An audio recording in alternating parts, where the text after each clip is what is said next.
Muito obrigado, muito obrigado. Autopunição. Por que as pessoas planejam infortúnios e suicídio orgânico para si mesmas? Planejar infortúnio é planejar insucesso nos empreendimentos, fracassos no negócio, criar dívidas, etc, etc. E suicídio orgânico é criar doenças terminais, doenças que levam à morte. Por que as pessoas fazem essas coisas? Criar infortúnio, criar suicídio orgânico para si mesmo. As pessoas vão dizer, é possível a pessoa querer fracasso nos negócios, fracasso financeiro, criar dívida, etc. Existe um caso que o professor Massaro Taniguchi conta de um senhor bem-sucedido que, lá pelas tantas, fracassou no negócio e pediu orientação ao professor Massaro Taniguchi. Ele, sendo empresário bem-sucedido e conhecedor do ramo, não conseguia entender por que nos últimos tempos tomava decisões erradas. O professor Massaro Taniguchi, conversando com esse empresário, esse senhor, descobriu que ele tinha desarmonia com a esposa e a razão, a causa do fracasso no negócio era a desarmonia com a esposa. A harmonia é a união, cria, faz crescer. A desarmonia é a desunião, faz a fragmentação, ou seja, faz as coisas diminuírem, reduzirem, e essa era a causa ao empresário planejar fracasso nos seus negócios. Mas por que uma pessoa planejaria um autossuicídio, que é o suicídio orgânico? Muitos doentes não desejam realmente a cura. Carl Menninger diz no seu livro. Existem muitos casos em que o doente, apesar de dizer que quer ser curado, na verdade não deseja a cura. Às vezes também os familiares não desejam vê-lo curado. O médico descobre que seus esforços para curar não surtem efeito, não só por causa da resistência do vírus ou dos micróbios ou das toxinas, mas também devido ao estorvo do diabinho rabugento que mora na mente do próprio paciente. Médico experiente não apenas impede que os familiares atrapalhem o processo de cura, como também não permite que o próprio paciente tenha comportamentos, pensamentos, sentimentos que fazem a doença piorar em vez de melhorar. O desejo da autopunição. Quando existe no subconsciente o desejo de autopunição, a pessoa escolhe alguém que poderá vir a causar-lhe danos e voluntariamente coloca-se nas mãos dele. Ao ficar doente, escolhe um médico que faz diagnóstico errado, receita medicamentos inadequados ou comete erros cirúrgicos, o que acaba piorando a doença. Por isso, quando perceber que o paciente possuir o desejo de automutilação ou autopunição, é prioritário curar a mente antes de recorrer ao tratamento médico. Em outras palavras, é preciso recorrer a Deus para tirar essa ideia de autossuicídio, automutilação, autopunição, que está arraigado no subconsciente da pessoa, que forma a matriz da mente. A matriz da mente é que comanda a nossa vida. Pena de talião exigida pela consciência ou ação corretiva da natureza divina. Pena de talião é pena de olho por olho, dente por dente, ou seja, tem que ser castigado na mesma medida. Exatamente o que fez, a pessoa sofre como pena, como castigo. A consciência, ou seja, a natureza divina que atua no interior do ser humano, trabalha sempre com o objetivo de conduzir o destino das pessoas para o rumo correto. Ele trabalha no interior de cada pessoa, controlando o leme da mente, fazendo refletir acerca de si próprio e corrigindo o desvio do destino. Não devemos interpretar de maneira errada a ação da consciência, atribuindo a conotação negativa de retaliação, e sim interpretar corretamente, reconhecendo como trabalho benéfico que visa nos orientar de dentro. Por que as pessoas às vezes planejam a autodestruição?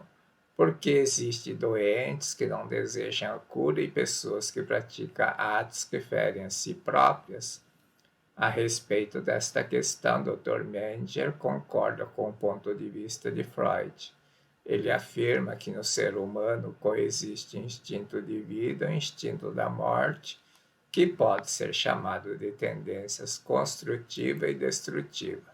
Eu, professor Massar Taniguchi, comentando esse texto do Carl Menger, eu acredito que no ser humano, ser vivo, existe unicamente o instinto de vida. Não creio na existência do instinto da morte. O que passou a ser chamado de instinto da morte é, na verdade, um sinal de alerta que a vida da pessoa emite para direcioná-lo ao rumo certo. Por que não acredito no instinto da morte? Se despertar para o fato de que o homem é filho de Deus, libertar-se da ideia de pecador, eliminar a distorção do instinto da vida decorrente dela, não haverá mais o que possa ser chamado de instinto da morte. Diz que o pecado é o encobrimento, encobre a natureza divina ou a vida de onde emana a força da vida ou o instinto da vida. Então, o pecado encobre, não deixa manifestar a vida, a força da vida. O instinto da vida fica aprisionado aqui dentro. Por isso que parece que surge no lugar uma coisa chamada instinto da morte. Na ausência do instinto da vida, surge o instinto da morte. O pecado encobre e aprisiona a natureza divina, a vida, a força da vida, e não deixa exteriorizar a força da vida, isto é, o instinto da vida. Por que ele não acredita no instinto da morte? Ele cita o caso do senhor Akita, que planejou a morte. É um caso bastante extenso, vou tentar resumir. Certo homem, a quem vou me referir usando a inicial A, tinha uma esposa muito dócil e carinhosa.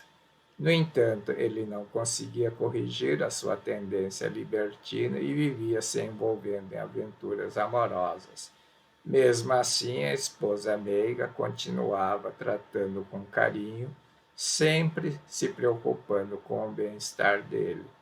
O Sr. A começou a sentir peso na consciência e um dia pensou em comprar-lhe algo que proporcionasse alegria à esposa. Decidiu comprar um belo tecido da seda para confeccionar um obi. Saiu com, vamos dizer, com R$ 1.000 para fazer a compra, mas no trajeto para a loja foi seduzido por uma mulher, saiu com ela e acabou gastando a maior parte do dinheiro. Restarem apenas, sei lá, uns R$ 200, mas mesmo assim, como tinha dito que ia voltar com presente, ele tive que dar um jeito. Foi numa loja, comprou um tecido que parecia seda verdadeira, mas não era seda genuína, e levou para a esposa. A esposa, muito feliz, ficou tão contente, feliz, e só que ele vivia com remorso desse pensamento. Toda vez que via a esposa usando aquele tabi, ele ficava com remorso na cabeça. Por que eu fiz isso? E isso acabou levando a uma doença grave. Análise do caso do senhor Akita. O fato do senhor Akita ter contraído o que afetou a mão direita, lado direito, ele contraiu uma doença na mão direita.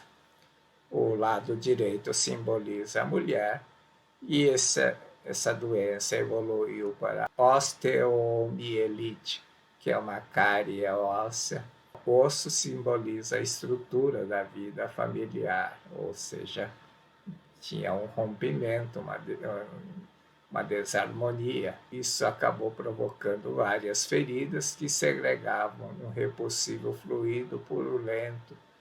Fluido purulento simboliza atos indecentes de libertinagem que costumava praticar. Do ponto de vista físico, a osteomielite, tuberculose, é consequência do ataque de bactérias conhecida como bacilo de tuberculose. Essas bactérias se encontram em toda parte, a maioria das pessoas está em contato com elas sem ser afetado por elas. Por que só algumas pessoas contraem a tuberculose?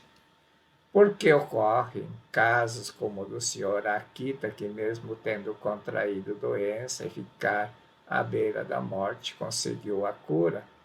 O senhor Akita, ele se arrependeu, ficou sabendo que a doença dele não tinha cura, ele procurou a Seichanoi, lendo o livro Verdade da Vida, ele se arrependeu profundamente, arrependeu verdadeiramente e jurou a si mesmo que nunca mais faria esse tipo de ato contra a esposa. Ler a verdade da vida, ele despertou para a sua natureza divina, ou seja, desencobriu o pecado, desencobriu, tirou, removeu o pecado. E é isso que vamos ver através da análise do professor. A cura do Senhor Akita. O Senhor Akita leu o livro Verdade da Vida, conheceu a verdade de que o homem é filho de Deus, descobriu, é aquilo que tirar a cobertura está encobrindo. Então não é descobrir no sentido de descobrir a América, mas tirar. Descobriu a sua natureza divina original, pura, sem pecado. Desapareceu o seu desejo de autopunição e em pouco tempo as feridas da mão se fecharam e dedos entrevados recuperaram a flexibilidade. Mesmo em se tratando de doenças provocadas por bactérias, Dr. Menger não atribui a causa exclusivamente a fatores externos, ou seja, micróbio, vírus, etc. Ele explica que quando existe no subconsciente o desejo de autopunição, ocorre no organismo a diminuição da resistência a doenças, o que propicia o ataque de micróbios e a pessoa acaba adoecendo. Mesmo as doenças provocadas por bactérias têm como verdadeira causa o desejo de autopunição ou autodestruição que está lá no fundo do subconsciente, esperando uma oportunidade. Pecado. Pecado é o encobrimento da natureza divina que não deixa exteriorizar a força da vida, isto é, o instinto da vida. Não deixa manifestar no mundo exterior, nesse mundo fenomênico, a força da vida e, em consequência disso, não tem saúde ou não tem sucesso na vida profissional. O pecado encobre a vida, a força da vida. No caso do senhor Akita, ao descobrir, descobrir a natureza divina, liberta a força da vida, que é o instinto da vida. Quando manifesta a força da vida, que é a terceira força, nós temos a força física, a força mental e a terceira força, que é a força interior, que é a força da vida. Quando manifesta a força da vida, este instinto da vida, a força da vontade de viver, a saúde, a alegria, a harmonia e a prosperidade. Isso está no prefácio do volume 1 da Verdade da Vida. O livro do Dr. Masaru Taniguchi começa dizendo isso: quando manifestar a força da vida, há a saúde, a alegria, a harmonia e a prosperidade. O destino da pessoa não é determinado por fatores externos, No interior das pessoas estão os fatores que propiciam a diminuição ou aumento de resistência a doenças e que, em alguns casos, poderão levá-las a escolher inconscientemente um médico que poderá cometer erro e causar-lhe danos. Ou escolher um médico, ou escolher tomar uma decisão errada, decisão profissional errada que leva ao fracasso ou insucesso, a ter problemas financeiros na vida. De acordo com o Dr. Menninger, pacientes que recorrem frequentemente a operações cirúrgicas são pessoas que abrigam no subconsciente o desejo de autodestruição, mas a origem do desejo de autodestruição ou automutilação não é o instinto da morte mencionado por Dr. Menninger. Por trás do que parece instinto da morte existe o desejo de purificar a alma, punindo-se pelos pecados cometidos. O instinto da morte é uma coisa que surge na ausência do instinto da vida. É como luz e sombra. Quando não tem luz, aparece a sombra, mas a sombra desaparece tão logo surgir a luz. A sombra é uma falsa presença. Da mesma forma, o instinto da morte é uma falsa presença, é a ausência do instinto da vida, da vontade de viver. Quem odeia o outro acaba ferindo a si próprio. Dr. Menninger conta caso de um homem de 30 anos, diretor de uma escola secundária, que teve depressão grave e foi hospitalizado. Ele nutria ódio profundo pela mãe, que era uma mulher agressiva e cruel. Por não querer ver o rosto dela e não desejar continuar morando com ela, ele desenvolveu a doença que acabou levando à hospitalização. Sentimentos agressivos dirigidos aos outros acabam virando contra a própria pessoa, provocando a autoagressão. Buda também ensinou isso, dizendo que se for levar um presente e a pessoa não aceitar o presente, você acaba ficando com o presente, ou seja, retorna à origem. É o caso do ódio, que você nutre, você tenta odiar, descarregar o ódio, mas a pessoa não recebe, e isso volta para você, volta para dentro de você e cria uma doença, uma situação, afeta o teu organismo e afeta a tua vida. Do mesmo modo, se você odiar alguém e se as suas vibrações de ódio não forem captadas por ele, elas voltarão a você. Sendo assim, o diretor da escola acabou adoecendo por 2 motivos: retorno das vibrações mentais de ódio e o desejo de ficar longe da mãe, que foi relatado aqui no início. Existem muitos casos de pessoas que não querem ficar curados. Como o caso do diretor, existem muitos casos de pessoas que não querem ficar curados porque desejam ficar refugiados no hospital. O referido diretor não pôde permanecer hospitalizado porque a mãe, alegando motivos financeiros, obrigou-o a voltar para casa. Ele passou a odiar ainda mais a mãe, mas não conseguia praticar atos de vingança diretamente contra ela.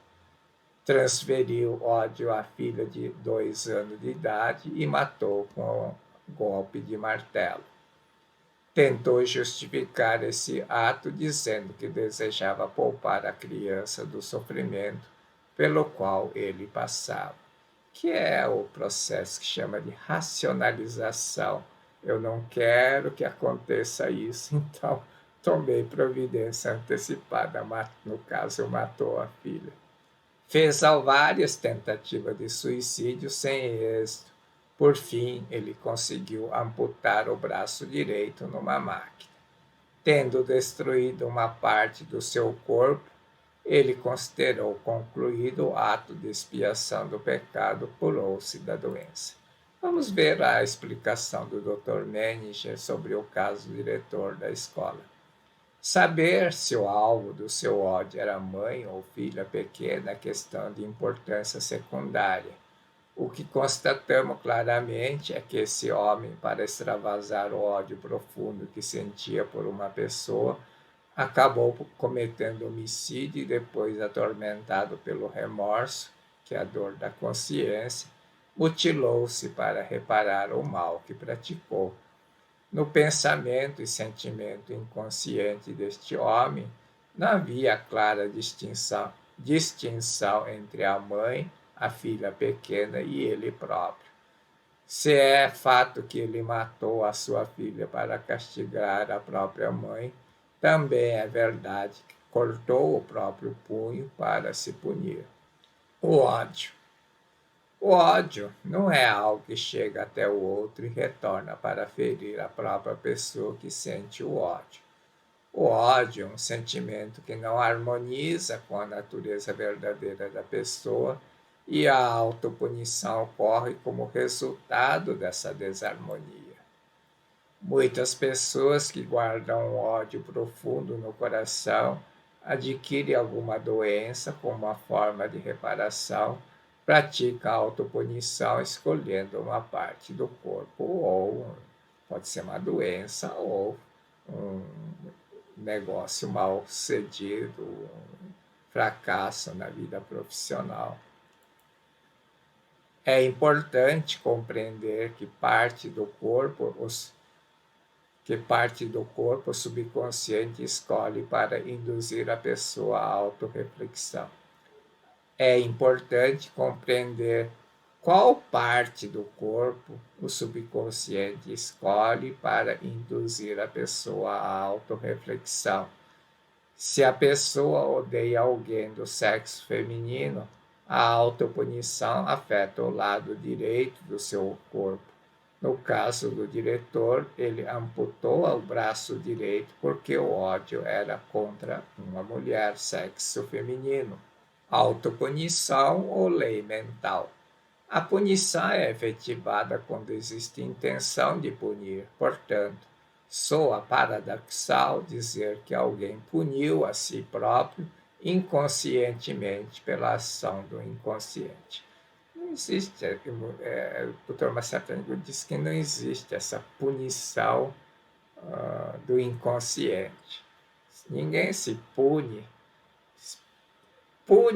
A punição é efetivada com intenção de punir, portanto, não existe uma punição inconsciente.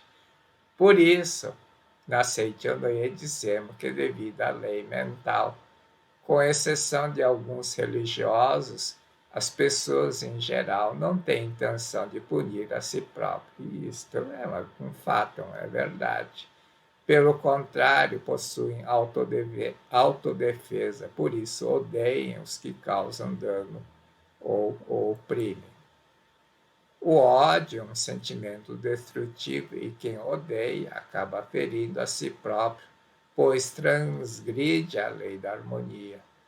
O caso da jovem de Yamaguchi. Ele conta o caso de uma jovem que tinha uma perna direita toda atrofiada e que não conseguia movimentar. E ele diz assim, a perna direita simboliza o sexo feminino que era.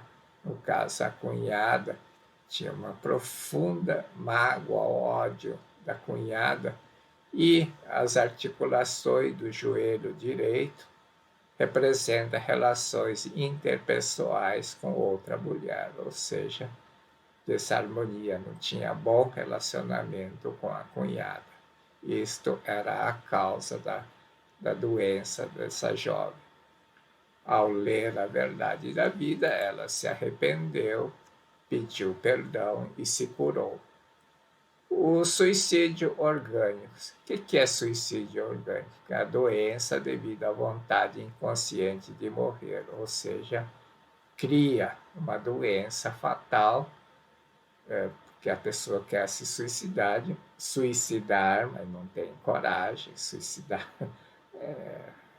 Não é fácil suicidar. Então, cria uma doença terminal, que é uma forma de se matar. Observação. No livro A Verdade da Vida, afirmei que os distúrbios físicos acometem de maneira diferente as pessoas conforme a tendência mental de cada pessoa. Ou seja, ele está dizendo que não tem uma causa direta. A pensamento ou sentimento afeta o estômago ou um órgão específico. Depende da tendência mental da pessoa, pode afetar um determinado órgão. A mente é a força que move o corpo. Sentimentos como rancor, raiva afetam o corpo, provocando furúnculo e outras doenças inflamatórias que caracterizam a tumefação, que é o inchaço, é a líquidos. Furúnculo é boil em inglês e quer dizer ferver. Então, quando a pessoa está fervendo, fervilhando de raiva, é que surge o furúnculo, está em desarmonia, está com raiva de alguma situação, alguma coisa. A ira é sentimento agressivo, duro, por isso, quando a pessoa está irada, retesa o corpo, cerra os punhos, forma uma bola com vontade de ferir o outro. Essa bola, o inchaço de algum órgão fica duro, ou alguma parte do corpo. E a vontade de ferir atrai um ferimento em si, que é uma cirurgia. Afeta como o corpo geralmente como paralisia, é mente dura, mente inflexível, doença que requer cirurgia porque quer ferir o outro, ou seja, ferir a si mesmo, tais como câncer uterino e câncer gástrico, que são os casos de suicídio orgânico, ou doenças que não têm cura, ou doenças que nenhum tipo de tratamento ou remédio surte efeito. Existem muitas situações em que nada surte o efeito, porque existe uma vontade de autossuicídio lá dentro que reprime, que não deixa surtir efeito de nenhum tipo de tratamento médico. Autopunição. Por que as pessoas planejam infortúnios, suicídios orgânicos para si mesmas? É um assunto para reflexionar, ver, né, como é poderosa a nossa mente, a força do subconsciente. Precisamos aprender a direcionar esta força para o lado do bem, lado construtivo, para criar o sucesso, para ter saúde, para ter prosperidade na vida. Muito obrigado, muito obrigado.